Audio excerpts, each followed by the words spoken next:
ঢেকিয়াজুলিত সাংবাদিক হৰেণ ভূমিজৰ নৱতম গ্ৰন্থ উন্মোচনী সভা।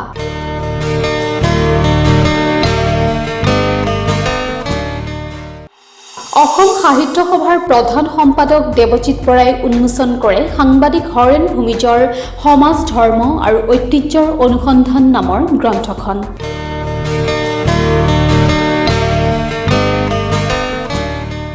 ঢেকিয়াজুলিত সাংবাদিক হৰেণ ভূমিজৰ সমাজ ধৰ্ম আৰু ঐতিহ্যৰ অনুসন্ধান শীৰ্ষক গ্ৰন্থ উন্মোচন কৰা হয়। সাংবাদিক হৰেণ ভূমিজৰ প্ৰথমখন প্ৰবন্ধ সংকলন তেজপুৰৰ বনহংস প্ৰকাশনে প্ৰকাশ কৰি উলিয়াইছে। অসম সাহিত্য সভাৰ প্ৰধান সম্পাদক দেৱজিৎ বৰাই হৰেণ ভূমিজৰ এই গ্ৰন্থখন উন্মোচন কৰে।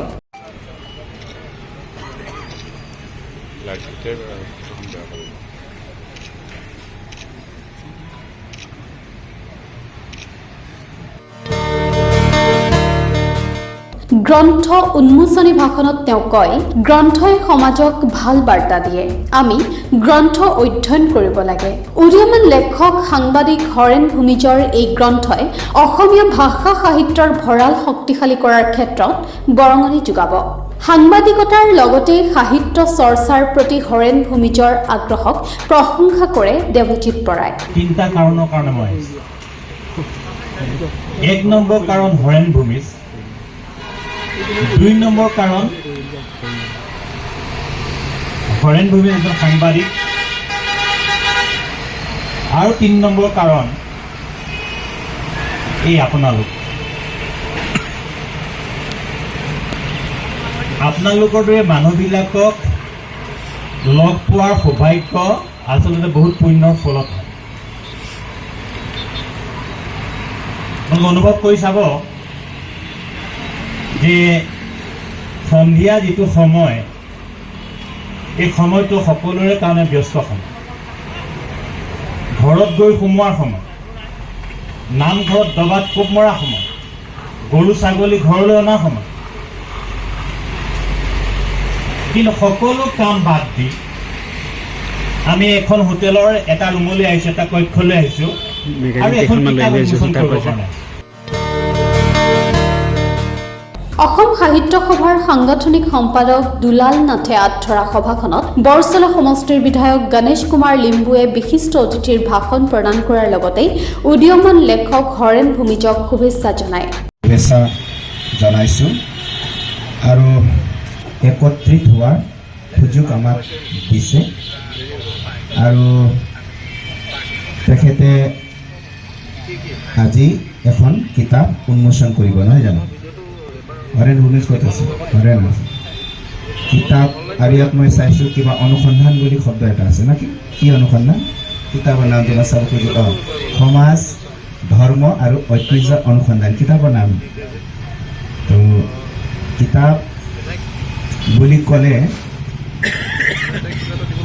আগতো আমি যেতিয়া পঢ়া শুনা কৰি আছিলোঁ, কলেজত আছিলোঁ, তেতিয়া আজিৰ নিচিনা ইণ্টাৰটেইনৰ কাৰণে ইণ্টাৰনেট নাছিলে আৰু তেনেকুৱা বহুত কিবা নাছিলে।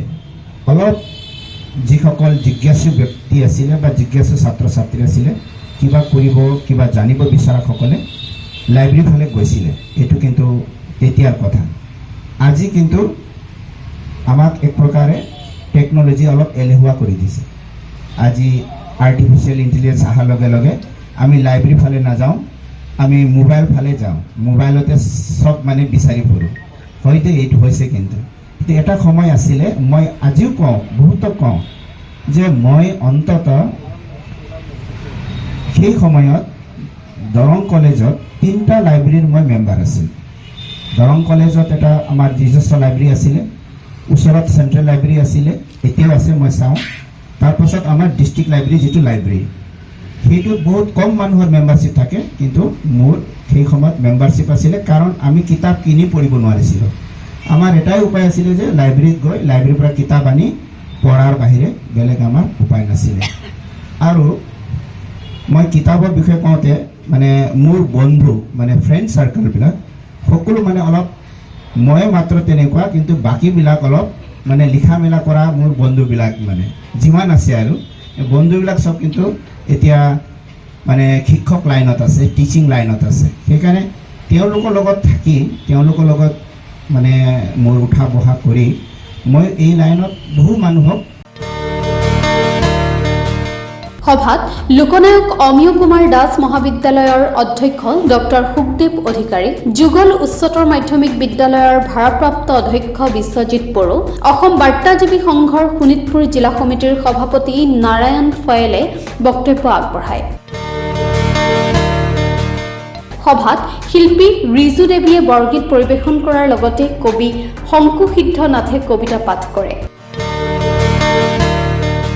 সভাত ডুমডুমা চৰকাৰী আদৰ্শ মহাবিদ্যালয়ৰ অধ্যাপক ডক্টৰ কৰুণাকৰ পণ্ডাও উপস্থিত থাকে।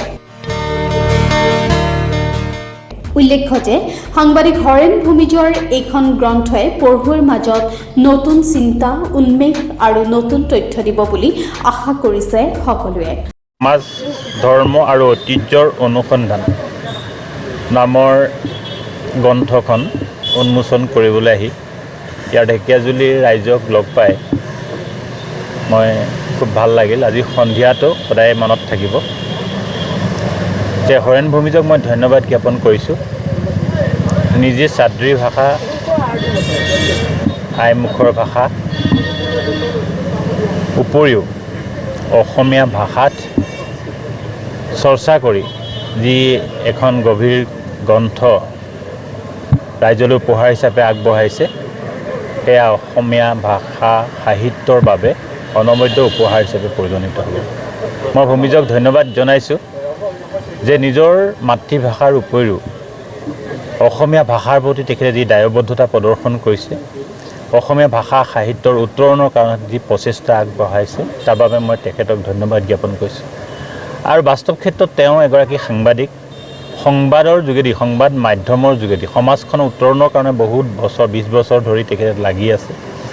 সাহিত্য সভাৰ লগতো তেখেতে সংপৃক্ত হৈ আছে। মই আশা কৰিম এনেকুৱা সুদক্ষ যুৱকৰ তৎপৰতাত আমাৰ সমাজবিলাকৰ উত্তৰণ হ'ব আৰু সমাজবিলাক আগুৱাই যাব। মই হৰেণ ভূমিজৰ উত্তৰোত্তৰ উন্নতি কামনা কৰিছোঁ। Bureau report, analysis 24/7।